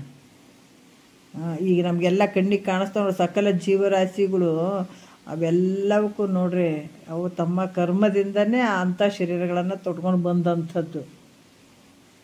ಈ ರೀತಿ ಅನೇಕ ಶರೀರಗಳನ್ನು ಹೊಂದುತ್ತಾ ಹೋಗೋದರಿಂದ ಇಲ್ಲಿ ಮಧ್ಯಮ, ಕನಿಷ್ಠ, ಮಧ್ಯಮ, ಉತ್ತಮ ಅನ್ನುವಂಥದ್ದು. ಕನಿಷ್ಠ ಇದ್ದದ್ದು ಗಿಡ ಮರಗಳಲ್ಲಿ ಕನಿಷ್ಠ ಗುಣ ಇತ್ತು ಅಂತಂದ ಗಿಡ ಮರಗಳಲ್ಲಿ ಹೋಗುವಂಥದ್ದು, ಮಧ್ಯಮ ಇತ್ತಂದ್ರೆ ಪ್ರಾಣಿ ಪಕ್ಷಿಗಳಲ್ಲಿ ಬರುವಂಥದ್ದು, ಸ್ವಲ್ಪ ಉತ್ತಮ ಇತ್ತಂದ್ರೆ ಮನುಷ್ಯನ ಜಾತಿಗೆ ಹೀಗೆಲ್ಲ ಹಲವಾರು ರೀತಿ ಅಂತ ಇರುವಂಥದ್ದು ಇರ್ತದೆ. ಅದಕ್ಕೆ ಈ ಜೀವನಿಗೆ ತನ್ನ ಕರ್ಮಕ್ಕನುಸಾರವಾಗಿ ಶರೀರಗಳನ್ನು ಧರಿಸ್ಕೊಂಡು ಬರುವಂಥ ಜೀವನಿಗೆ ಬ್ರಾಹ್ಮಣತ್ವ ಆದೇನಂದರೆ ಇಲ್ಲ. ಇಲ್ಲಿ ಶರೀರಕ್ಕೂ ಬ್ರಾಹ್ಮಣತ್ವ ಅಂತ ಹೇಳೋಕ್ಕಾಗಂಗಿಲ್ಲ, ಇಲ್ಲಿ ಜೀವಾತ್ಮನಿಗೂ ಬ್ರಾಹ್ಮಣತ್ವ ಹೇಳೋಕ್ಕಾಗಂಗಿಲ್ಲ. ಹಂಗೆ ಜೀವಕ್ಕೆ ಶರೀರಕ್ಕೆ ಬ್ರಾಹ್ಮಣತ್ವ ಹೇಳಿದ್ರೆ ಪಂಚಭೂತದಂಥ ಶರೀರಗಳು, ಎಲ್ಲರ ಶರೀರಗಳು ಪಂಚಭೂತದಿಂದ ಕೂಡ್ಯಾವ. ಪ್ರಾಣಿ ಪಕ್ಷಿಗಳದ್ದು ಕೂಡ ಪಂಚಭೂತದಿಂದ ಕೂಡಿದಂಥ ಶರೀರ, ಅಲ್ಲಿ ಬ್ರಾಹ್ಮಣತ್ವ ಹೇಳ್ಬೇಕಾಗ್ತದ. ಹಂಗಾದ್ರೆ ಹೇಳಕ್ಕೆ ಬರೋಂಗಿಲ್ಲ. ಜೀವಾತ್ಮನಿಗೆ ಒಂದು ಜೀವಾತ್ಮನ ಕುರಿತು ಬ್ರಾಹ್ಮಣತ್ವ ಹೆಂಗೆ ಹೇಳ್ತಿದೆ, ಅದನ್ನು ಜೀವತ್ವ ಕುರಿತು ನೀವು ಬ್ರಾಹ್ಮಣತ್ವ ಹೇಳಿದ್ರೆ ಸಕಲ ಶರೀರಗಳಲ್ಲಿ ಜೀವಾತ್ಮ ಐತಲ್ಲ, ಜೀವಾಧಾರ, ಅವೆಲ್ಲನೂ ಬ್ರಾಹ್ಮಣತ್ವದಿಂದ ಕೂಡಿದಂಥದ್ದು ಅಂತ ಹೇಳ್ಬೇಕಾಗ್ತದೆ. ಅದೆಲ್ಲ ಮತ್ತು ಯೋಗ್ಯ ಆಗಂಗಿಲ್ಲ. ಆ ವಿಚಾರ ಹಂಗೆ ತಿಳ್ಕೊಂಡ್ರೆ ಅದು ಯೋಗ್ಯ ಆಗಂಗಿಲ್ಲ, ಅದು ಸರಿನೂ ಅಲ್ಲ. ಜೀವನಿಗೆ ಬ್ರಾಹ್ಮಣತ್ವ ಅಂತ ಹೇಳಕ್ಕೆ ಸಾಧ್ಯ ಇಲ್ಲ ಅಂತ ಕೂಡ ಹೇಳ್ತಾರೆ ಅವರು. 7ನೇ ನುಡಿಯಲ್ಲಿ ಹೇಳ್ತಾರೆ. ಒಂದೊಂದಕ್ಕೆ ಬ್ರಾಹ್ಮಣತನ ಬರದಿದ್ದರೂ ಕೂಡ, ಒಂದೊಂದಕ್ಕೆ ಬ್ರಾಹ್ಮಣತನ ಬರದೇ ಇದ್ದರೂ ಕೂಡ ಆ ದೇಹ ಜೀವರುಗಳ ಸಂಬಂಧಕ್ಕೆ ಬ್ರಾಹ್ಮಣತ್ವ ಉಂಟೆಂದು ಹೇಳಿದರೆ ಅದು ಕೂಡ ಸಂಭವ ಆಗಂಗಿಲ್ಲ.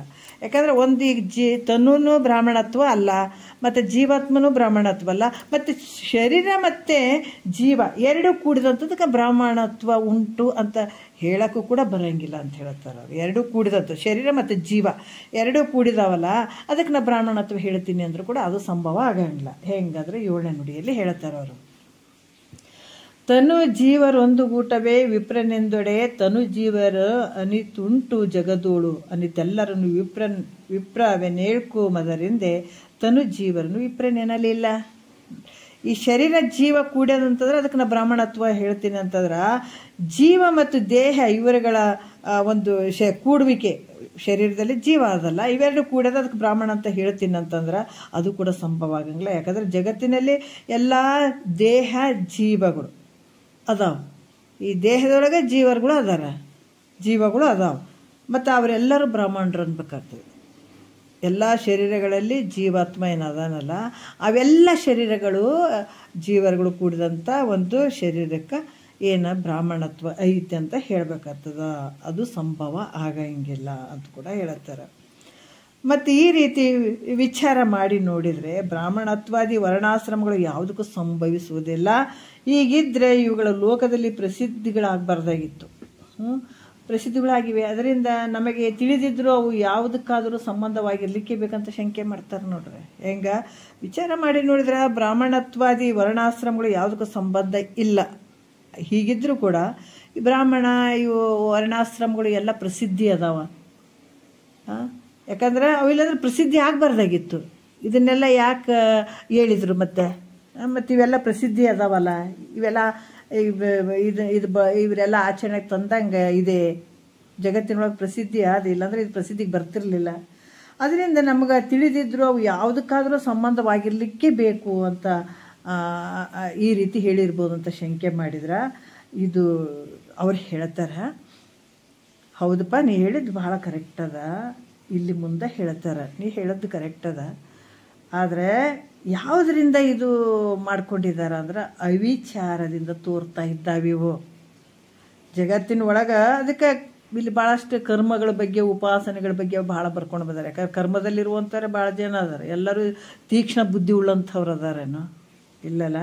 ಅದಕ್ಕೆ ಲೋಕದಲ್ಲಿ ಪ್ರಸಿದ್ಧಿಗಳು ಆಗಬಾರ್ದಾಗಿತ್ತು, ಆಗಿದಾವ ಅಂತ ನೀನು ಏನೇ ಹೇಳ್ತಿದ್ದಿ. ಇವೆಲ್ಲ ವರ್ಣಾಶ್ರಮಗಳು ಇವೆಲ್ಲ ಅದಾವ. ಅದಕ್ಕೆ ತಿಳಿದಿದ್ದರೂ ಕೂಡ ಅವು ಯಾವುದಕ್ಕಾದ್ರೂ ಸಂಬಂಧವಾಗಿರಲಿಕ್ಕೆ ಬೇಕು ಅಂತ ನೀನು ಶಂಕೆ ಮಾಡಿದ್ರೆ ಇದು ಎಲ್ಲ ಯಾವುದರಿಂದ ತೋರ್ತದೆ ಅಂದ್ರೆ ಅವಿಚಾರದಿಂದ ತೋರ್ತಾ ಇದ್ದವು ಹೊರತು ವಿಚಾರ ಮಾಡಿದ್ರೆ ಇಲ್ಲ. ಅದಕ್ಕೆ 8ನೇ ನುಡಿಯಲ್ಲಿ ಹೇಳ್ತಾರೆ, ಭಾವ ಭೇದದೊಳು ಇಂತು ತೋರುವ ವಿಪ್ರಾದಿ ಭಾವನೆ ತಾನು ಈ ಜಗವೆಂಬ ಭಾವದ ಬಳಕೆ ಭಾವಕಿ ಭಾವಿಸಲು ಪುಸಿ ಭಾವಾತೀತನು ತಾನೇ ಪರಮಾತ್ಮ ಅಂತ ಕೂಡ ಹೇಳ್ತಾರೆ ಅವರು.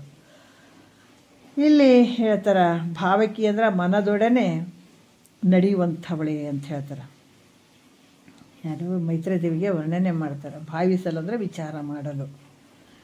ಈ ಜಗತ್ತಿನೊಳಗೆ ಅಹಂ ಮತ್ತು ಇದಂ ದಿಂದ ಕೂಡಿದಂಥ ಈ ಜಗತ್ತು, ಅಹಂಕಾರ ಮಮಕಾರದಿಂದ ಕೂಡಿದಂಥದ್ದು ಈ ಜಗತ್ತು. ಇದು ಹೆಂಗದಂತಂದ್ರೆ ಭಾವ ಭೇದದೊಳಿಂತು ಅಂದ್ರೆ ನಿನ್ನ ಮನಸ್ಸಿನ ಭೇದ ಭಾವನೆಯ ಮೂಲಕ ಪ್ರತೀತಿಯಾಗಿರುವಂಥದ್ದು ಈ ಬ್ರಾಹ್ಮಣತ್ವಾದಿ ಭಾವನೆಗಳು. ನೋಡ್ರಿ ಏನು ಹೇಳ್ತಾರ, ಅಹಂ ಮತ್ತು ಇದಂ ಈ ಲಕ್ಷಣದಿಂದ ಕೂಡಿದಂಥ ಈ ಜಗತ್ತು, ಇದರಲ್ಲಿ ಏನದಾವ ಬ್ರಾಹ್ಮಣ, ಕ್ಷತ್ರಿಯ, ವೈಶ್ಯ, ಶೂದ್ರ 4 ವರ್ಣಗಳು ಅದಾವ. ಬ್ರಹ್ಮಚಾರಿ, ಗೃಹಸ್ಥ, ವಾನಪ್ರಸ್ಥ, ಸನ್ಯಾಸಿ ಅನ್ನುವಂಥ 4 ಆಶ್ರಮಗಳು ಅದಾವ. ವಿಚಾರ ಮಾಡಿ ನೋಡಿದ್ರೆ ಎಲ್ಲಿ ಇಲ್ಲ. ವಿಚಾರ ಮಾಡಿದ್ರೆ ಇಲ್ಲ, ಅವಿಚಾರದಿಂದ ಅದಾವಂತ ಅನಿಸೋದು ನಿನಗೆ. ಅದಕ್ಕೆ ಹುಚ್ಚು ಬಿಡಿಸ್ತಾರೆ ಇಲ್ಲಿ ಮಹಾತ್ಮರು. ಹುಚ್ಚಿನ ಕುಂತು ಬಿಟ್ಟಿದೆ. ಯಾಕೆ ಹೇಳ್ತಾರೆ ಅಂತಂದ್ರೆ ದುಃಖ ಅಂತ ಬಂದು ಕೂತ್ಕೊಂಡು ಜನನ ಮರಣ ಅದ, ಎಷ್ಟು ಸಲ ಸಾಯ್ಲಿ ಎಷ್ಟು ಸಲ ಹುಟ್ಟಲಿ, ಇದು ಎಂಥ ಕಷ್ಟ ಬಂದು ಒದಿಗ್ಯದ ನನಗೆ, ಇದು ಯಾರಿಂದ ಪಾರಾದಿತ್ತಪ್ಪ ಅಂತ ಕೇಳಕ್ಕೆ ಬಂದು ಕುಂತವ್ನಿಗೆ ಹೇಳ್ತಾರೆ ಅಷ್ಟೇ ಹೊರತಾಗಿ ಎಲ್ರಿಗೆ ಹೇಳುವಂಥದ್ದಲ್ಲ. ಯಾಕಂದ್ರೆ ಆತನಲ್ಲಿ ವಿವೇಕ ಜಾಗ್ರ ಆಗಿರ್ಬೇಕಾಗ್ತದಲ್ಲ, ಅವಾಗ ಇವು ಹತ್ತುತ್ತಾವ. ಇಲ್ಲಾಂದ್ರೆ ಹತ್ತಂಗಿಲ್ಲ. ವಿಚಾರವಂತನಿಗಿದು ಏನು ಹೇಳ್ತಾರೆ ಇಲ್ಲಿ, ಜಗತ್ತಿನ ಒಳಗೆ ಇವೆಲ್ಲ ಅದಾವ, ಆಶ್ರಮಗಳು ಅದಾವ, ವರ್ಣಾಶ್ರಮಗಳಿಗೆ. ವಿಚಾರ ಮಾಡಿದರೆ ಎಲ್ಲೂ ಇಲ್ಲವೇ ಇಲ್ಲ. ಕಿಂತು ಕೇವಲ ಮನಸ್ಸಿನ ಭಾವನಾತ್ಮಕದಿಂದ ತೋರ್ತಾ ಇದ್ದಾವ. ವಿಚಾರ ಮಾಡಿದರೆ ಎಲ್ಲೂ ಇಲ್ಲ ಅಂದರೆ ತಾನು ಹೇಳ್ತಾರೆ ಅವ್ರು. ಯಾಕಂತಾರೆ ಆದರೆ ತಾನು ಬ್ರಾಹ್ಮಣಾದಿಗಳಲ್ಲಿ ಒಂದೂ ಇಲ್ಲ. ಬ್ರಾಹ್ಮಣ, ಕ್ಷತ್ರಿಯ, ವೈಶ್ಯ ಇದ್ರಾಗ ಒಂದೂ ಇಲ್ಲ. ನೀನು ಈ ಸಕಲ ಭಾವನೆಗಳ ಉತ್ಪತ್ತಿ ನಾಶಗಳಿಗೆ ಸಾಕ್ಷಿಯಾಗಿರುವಂಥ ನೀನು ಬ್ಯಾರೇನೇ ಇದಿ. ಆದ್ರೆ ನಿನ್ನ ಭಾವನೆಯಲ್ಲಿ ಅಜ್ಞಾನದಿಂದ ಇವು ಸತ್ಯ ಅಂತ ತೋರಕತ್ಯಾವ. ನಿನ್ನ ಭಾವನೆಯಲ್ಲಿ ಹೊರತಾಗಿ ವಿಚಾರ ಮಾಡಿದರೆ ಇವು ಇಲ್ಲವೇ ಇಲ್ಲ. ನೀನು ಅಖಂಡ ಸ್ವರೂಪವಾಗಿರುವಂಥವ್. ನೀನು ಇದೆಲ್ಲ ಆರೋಪ ಮಾಡ್ಕೊಂಡು ಹತ್ಕೊಂತ ಕುಂತಿದಿ. ಹೆಂಗೆ ತೊಯ್ದು ಕಂಬಳಿ ಥರ. ತಾತವ್ರು ಹೇಳ್ತಿದ್ರು, ಗಂಡ ಹೆಂಡತಿ ಮದುವೆ ಆದ ತಕ್ಷಣ ಭಾಳ ನಾ ಚೊಲ ನೀ ಚೊಲ ಅಂತ ಹೋಗುವಂಥದ್ದು. ಹೌದಲ್ಲ?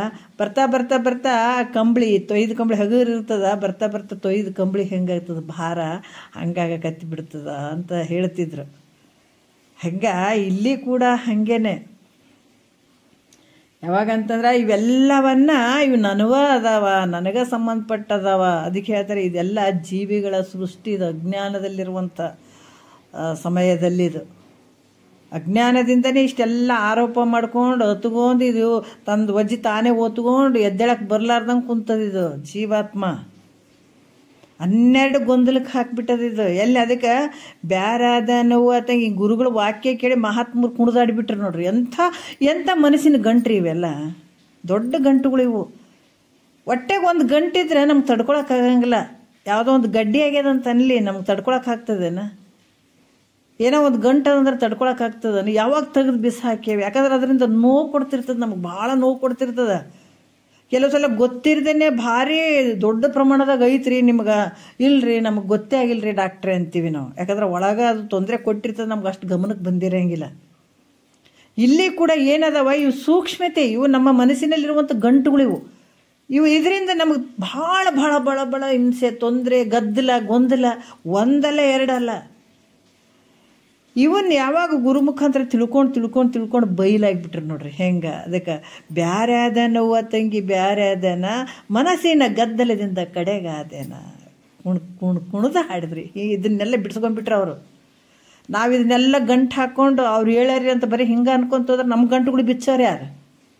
ಬರೀ ಮಹಾತ್ಮರು ವಚನಗಳು ಹೇಳ್ಯಾರಿ, ಹಿಂಗೆ ಹೇಳ್ಯಾರಿ, ಹಂಗೆ ಹೇಳ್ಯಾರಿ ಅಂತ ಬರೀ ತುದಿ ನೋಡ್ಕೊಂತೋದ್ರೆ ಈ ಗಂಟು ಯಾವಾಗ ಬಿಚ್ಕೊಳ್ಬೇಕು? ನಾವು ಯಾವಾಗ ಬಿಚ್ಕೊಳ್ಬೇಕು? ಅವ್ರು ಗೆದ್ದು ಬಿಟ್ರಿ. ಈಗ ಗೆದ್ದು ಬಿಟ್ಟು ವಚನಗಳು ಬರೆದು ಬಿಟ್ರಿ. ಈಗ ಮತ್ತು ನೀವು ಯಾವಾಗ ಕಡಿಯೋಕ್ಕಾಗೋದು? ಅಷ್ಟೇ ಕೇಳ್ಕೊಂತ ಕುಂತ್ರ ಆಗಿಬಿಡ್ತೀವೇನು? ನಾವು ಮುಕ್ತರಾಗಿಬಿಡ್ತೀವೇನೋ? ನಮ್ಮ ಗಂಟುಗಳು ಬಿಚ್ಚುತ್ತಾವೇನ? ಬಿಚ್ಚಬೇಕು. ಇಂಥ ಗಂಟುಗಳು ಬಿಚ್ಚಬೇಕಂತಂದ್ರೆ ನಾವು ಇದನ್ನೆಲ್ಲ ಕೇಳಬೇಕಾಗ್ತದೆ. ಏನು ಹೇಳ್ತಾರೆ ಅವರು? ಎಲ್ಲವನ್ನ ಗಂಟು ಹಾಕೊಂಡು ಕೂತ್ಕೊಂಡಿದ್ದೀವಲ್ಲ, ಅವ್ರು ಹೇಳ್ತಾರ ಈ ಬ್ರಾಹ್ಮಣಾದಿಗಳು ಆಮೇಲೆ ವರ್ಣಾಶ್ರಮಗಳು ಏನು ಅದಾವ ಇವೆಲ್ಲ ವಿಚಾರ ಮಾಡಿದರೆ ಇವು ಯಾವ ನೀನು ಅಲ್ವೇ ಅಲ್ಲ. ಅದರ ಸಕಲ ಭಾವನೆಗಳ ಉತ್ಪತ್ತಿ ನಾಶಗಳಿಗೆ ಸಾಕ್ಷಿಯಾದಂಥ ಪರಮಾತ್ಮ ಸ್ವರೂಪ ನೀನು, ಪರಮಾತ್ಮನೇ ನೀನು. ಎಲ್ಲಕ್ಕೂ ಸಾಕ್ಷಿಯಾಗಿರುವಂಥವು ನೀನು. ಅದಕ್ಕೆ ತನ್ನಲ್ಲಿ ಯಾವ ಒಂದು ಇಲ್ಲ ನೋಡು, ನಿನ್ನಲ್ಲಿ ಯಾವ ಏನೂ ಇಲ್ಲ ಅನ್ನುವಂಥದ್ದು. ಈ ರೀತಿಯಾಗಿ ಬಹಳ ವಿಶೇಷವಾಗಿ ವಿಚಾರಗಳನ್ನು ಅವರು ಹೇಳುತ್ತಾರೆ.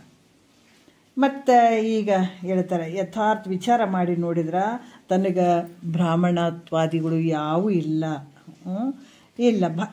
ಹೆಂಗೆ ತೋರ್ತಾವಪ್ಪ ಅಂದರೆ ಭಾವನೆಗಳ ಮೂಲಕ ತೋರೋದ್ರಿಂದ ವರ್ಣ ಆಶ್ರಮಗಳು ಅನುಸಾರವಾಗಿ ಆಯಾ ಕರ್ಮಗಳನ್ನು ನಾವು ಮಾಡಲಿಕ್ಕೆ ಬೇಕಾಗ್ತದಂತ ಶಂಕೆಯನ್ನು ಮಾಡಿದರೆ ಏನು ಹೇಳ್ತಾರೆ ಅವರು? ಯಥಾರ್ಥ ವಿಚಾರ ಮಾಡಿ ನೋಡಿದರೆ ತನಗೆ ಬ್ರಾಹ್ಮಣತ್ವಾದಿಗಳು ಇಲ್ಲ, ಭಾವನ ಮೂಲಕ ತೋರುವುದರಿಂದ ವರ್ಣಾಶ್ರಮಾದಿಗಳು ವರ್ಣಾಶ್ರಮಾದಿಗಳ ಅನುಸಾರವಾಗಿ ಆಯಾ ಕರ್ಮಗಳನ್ನು ನಾವು ಮಾಡಲಿಕ್ಕೆ ಬೇಕಾಗ್ತದಲ್ಲ ಅಂತ ಶಂಕೆ ಮಾಡಿದ್ರೆ ಇಲ್ಲಿ ಹೇಳ್ತಾರೆ. ವರ್ಣಾಶ್ರಮಗಳ ಬಗ್ಗೆ ಭಾವನೆಗಳ ಮೂಲಕ ನಾವು ಮಾಡಬೇಕಾಗ್ತದಲ್ಲ ಅಂತ ಅಂದರೂ ಕೂಡ ಇಲ್ಲಿ ಹೇಳ್ತಾರೆ ಅವರು. ಮುಂದಿನ ಒಂದು ನುಡಿಯಲ್ಲಿ ಹೇಳ್ತಾರೆ, ಅಸಲೇ ಇಲ್ಲದ ಮೇಲೆ ಬಡ್ಡಿ ಎಲ್ಲಿಂದ ಬಂದಿತ್ತು ಹೇಳು ಅಂದ್ರೆ ಬರೋಂಗಿಲ್ಲ. ಅಸಲೇ ಕೊಟ್ಟಿಲ್ಲ ನಾವು, ಮತ್ತು ಬಡ್ಡಿ ಎಲ್ಲಿಂದ ಬರ್ತದೆ? ಅಸಲೇ ಇಲ್ಲ ಅಲ್ಲಿ. ಹಂಗೆ ವರ್ಣಾದಿಗಳೇ ಇಲ್ಲದ ಮೇಲೆ ಅವುಗಳ ಕರ್ಮ ಆದ್ರೆ ಹೆಂಗೆ ಬರ್ತದೆ? ಯಾಕಂದ್ರೆ ವರ್ಣಾಶ್ರಮಗಳು ಇದ್ದಾಗ ವರ್ಣಾಶ್ರಮಗಳ ಅನುಸಾರವಾಗಿ ಆಯಾ ಕರ್ಮಗಳನ್ನು ಮಾಡಬೇಕಾಗ್ತದೆ ನಾವು. ಹೆಂಗಂದ್ರೆ ಬ್ರಾಹ್ಮಣ, ಕ್ಷತ್ರಿಯ, ವೈಶ್ಯ, ಶೂದ್ರ ಅನ್ನುವಂಥದ್ದು ಆಯಾ ಒಂದು, ಆ ಬ್ರಾಹ್ಮಣ ಅಂದ್ರೆ ಆತನದೇನು ಕ್ರಿಯೆಗಳು ಇರ್ತಾವೆ ಆತ ಮಾಡ್ತಾನೆ, ಕ್ಷತ್ರಿಯ ಅಂದರೆ ಆತನ ಒಂದು ಕೆಲಸಗಳು ಈ ರೀತಿ ಮಾಡ್ತಾನೆ, ಕರ್ಮಗಳನ್ನು ಮಾಡಬೇಕಾಗ್ತದೆ. ಕ್ಷತ್ರಿಯ ತನ್ನ ಕರ್ಮವನ್ನು ಮಾಡ್ಬೇಕಾಗ್ತದೆ, ಶೂದ್ರ ತನ್ನ ಕರ್ಮವನ್ನು ಮಾಡ್ತಾನೆ. ಹಿಂಗೆ ಮಾಡ್ಬೇಕಾಗ್ತದಲ್ಲ, ಆ ಕರ್ಮರ ಮಾಡಬೇಕಾಗ್ತಲ್ಲ.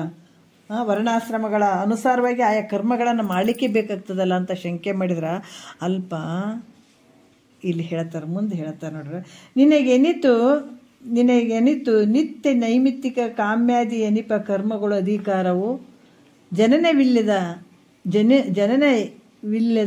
ನಿಷ್ಕಳಾತ್ಮನಿಗೆ ಆಶ್ರಮ ಮಿನಿತಿಲ್ಲ ವಾಗಿ ತದ್ವಿಧಿ ಮಿಥ್ಯ ಅಂತ ಹೇಳ್ತಾರೆ. ಏನು ಹೇಳ್ತಾರೆ? ಬಹಳ ಅದ್ಭುತವಾದಂಥ ವಿಚಾರ ಹೇಳ್ತಾರೆ ಇಲ್ಲಿ. ಯಾವ ರೀತಿ ಅಂತಂದ್ರೆ ಈ ವರ್ಣಾಶ್ರಮಗಳೇ ಇಲ್ಲ ಅಂತಂದ ಮೇಲೆ ಮತ್ತು ಅದ್ರ ಕರ್ಮ ಆದರೆ ಹೆಂಗೆ ಬರ್ತದೆ ಹೇಳ್ರಿ? ಅವೇ ಸುಳ್ಳವಂತಂದ್ರೆ ಅದ್ರ ಕರ್ಮ ಮತ್ತೇನಾದರೂ ಸಂಬಂಧ ಆಗ್ತದೇನ? ಯಾಕಂದ್ರೆ ವರ್ಣಾಶ್ರಮಾದಿಗಳು ಅವು ಇಲ್ಲವೇ ಇಲ್ಲ ಅಂತಂದ್ಮೇಲೆ ಅದ್ರ ಕರ್ಮಗಳು ಹೆಂಗೆ ಸಂಬಂಧಪಡ್ತದೆ ನಿನಗೆ? ಅದಕ್ಕೆ ಇಲ್ಲಿ ಹೇಳ್ತಾರೆ ನಿನಗೆ ಅಂದ್ರೆ ಯಾರಿಗೆ? ನಿನಗೆ ಅಂದರೆ ಯಾರು? ಪರಮಾತ್ಮನ ಸ್ವರೂಪದಂಥ ನೀನು, ಭಾವಾತೀತ ಪರಮಾತ್ಮ. ಯಾಕಂದರೆ ಯಾವ ಭಾವನೆಗೆ ಒಳಪಟ್ಟವನಲ್ಲ ನೀನು, ಭಾವಾತೀತ ಪರಮಾತ್ಮ ಸ್ವರೂಪನಾದ ನಿನಗೆ ನಿನ್ನ ಸ್ವರೂಪ ಏನದ? ಅದಕ್ಕೆ ಮೊದಲ ನಿನ್ನ ಒಂದು ಹೇಳ್ತಾರೆ ಅವರು ಯಾವ ರೀತಿ ಮೂಲ ಸ್ಥಾನ ನೋಡ್ಕೊ. ನೀನು ಎಷ್ಟು ಅಗರ್ಭ ಶ್ರೀಮಂತ ಇದೆ ಅಂತ, ಎಷ್ಟು ಆನಂದ ಪುರುಷ ಇದೆ ಅಂತ ಮೊದಲು ನಿನ್ನ ಮೂಲ ಸ್ವರೂಪವನ್ನು ತಿಳ್ಕೊ. ಭಾಳಷ್ಟು ವಿಚಾರ ನೋಡ್ರಿ, ಲೌಕಿಕದಾಗ ನಾವು ಭಾಳಷ್ಟು ವಿಚಾರಗಳನ್ನು ನಾವು ಮಾಡಿದಾಗ ಅರ್ಥ ಆಗ್ತದೆ. ಒಬ್ಬ ವ್ಯಕ್ತಿ ಶರೀರ ಎಲ್ಲಾದರೂ ಸತ್ರ ಮೂಲತಃ ಹುಟ್ಟಿದ ಜಾಗಕ್ಕೆ ಬರ್ಬೇಕು ಅನ್ನೋದೈತೆ. ಯಾಕೈತೆ ಅರ್ಥ ಮಾಡ್ಕೋಬೇಕು. ನಾವು ಎಲ್ಲಿಂದ ಹುಟ್ಟಿವಿ ಅಲ್ಲಿಗೆ ಹೋಗಿ ಸೇರ್ಬೇಕು ಅನ್ನೋದೇ ಮುಖ್ಯವಾದಂಥ ವಿಚಾರ. ಎಷ್ಟೋ ಜಗತ್ತಿನೊಳಗೆ ನಾವು ತತ್ವವನ್ನು ಅರ್ಥ ಮಾಡ್ಕೊಳ್ಬೇಕು. ಎಲ್ಲೇ ಸಾಯಲಿ, ಅವನು ಯಾವ ದೇಶದಾಗನ ಸಾಯಲಿ, ತನ್ನ ದೇಶಕ್ಕೆ ಬರಬೇಕನ್ನುವಂಥದ್ದು ಒಂದು ನೇಮಗಳು ಅದಾವಿಲ್ಲ. ಯಾವುದೇ ಊರಾಗ ಸತ್ರು ಕೂಡ ಇಲ್ಲರಿ ಹುಟ್ಟಿದ ಊರಿಗೆ ಒಯ್ಬೇಕಲ್ರಿ ಹೆಣ ಅನ್ನಂತೀವಿ, ಹೌದಿಲ್ಲ? ಇದ್ರ ಉದ್ದೇಶ ಏನು? ಎಲ್ಲಿ ಹುಟ್ಟಿದನ ಕೊನೆಗೆ ಶರೀರ ಹೋದ್ರೂ ಕೂಡ ನಾವು ಹುಟ್ಟಿದ ಜಾಗಕ್ಕೆ ಒಯ್ಬೇಕಂತಂದ್ರೆ ಮತ್ತು ನೀ ಎಲ್ಲಿಂದ ಹುಟ್ಟಿದ ಅಲ್ಲಿಗೆ ಸೇರ್ಬೇಕಾಗ್ಯದಲ್ಲಿ. ಅರ್ಥ ಮಾಡ್ಕೋಬೇಕು. ಹುಟ್ಟಿ ಬಂದಿದ್ದೀವಿ, ಎಲ್ಲ ವ್ಯವಹಾರ ಮಾಡ್ತೀವಿಲ್ಲ. ಒಂದು ಊರು ಬಿಟ್ಟಿದ್ದೀವಿ, ಒಂದು ಊರಾಗ ಹುಟ್ಟಿದ್ವಿ, ಬೇರೆ ಬೇರೆ ಊರಾಗ ಬಂದಿದ್ದೀವಿ, ವ್ಯವಹಾರ ಮಾಡೀವಿ. ಮದುವೆ ಆದಂಗಾಯ್ತು, ಹೆಂಡ್ತಿ ಬಂದಂಗಾದಳು, ವ್ಯವಹಾರ ಮಾಡ್ದಂಗಾಯ್ತು, ರೊಕ್ಕ ಗಳಿಸ್ದಂಗಾಯ್ತು, ರೂಪಾಯಿ ಗಳಿಸ್ದಂಗಾಯ್ತು, ಆಸ್ತಿ ಮಾಡ್ದಂಗಾಯ್ತು, ಅಂತಸ್ತು ಮಾಡ್ದಂಗಾಯ್ತು, ಎಲ್ಲವನ್ನ ಮಾಡಿದೀವಿ. ಕೊನೆಗೆ ಸತ್ವಿ. ಏನಾಯ್ತು ಆ ಶರೀರ? ಇಲ್ಪ ಅದು ಎಲ್ಲಿ ಅವ್ರ ಊರು ಐತಲ್ರಿ, ಏಟೇ ಆಗಲಿ ಹುಟ್ಟಿದೂರಲ್ರಿ, ಒಯ್ದು ಅಲ್ಲೇ ಮಣ್ಣು ಮಾಡ್ಬೇಕಲ್ರಿ ಅಂತೀವಿಲ್ಲ. ಅದ್ರಂಗ ಇಲ್ಲಿ ಕೂಡ ಎಷ್ಟೇ ಜನ್ಮಗಳನ್ನು ತೊಗೊಂಬ, ನೀ ಎಲ್ಲಿಂದ ಹುಟ್ಟಿದಿ? ನೀನು ಮೂಲಸ್ಥಾನ ಏನು? ನೀನು ಅಲ್ಲಿಂದ ಬಂದವ, ಅಲ್ಲಿಗೆ ಸೇರಬೇಕು.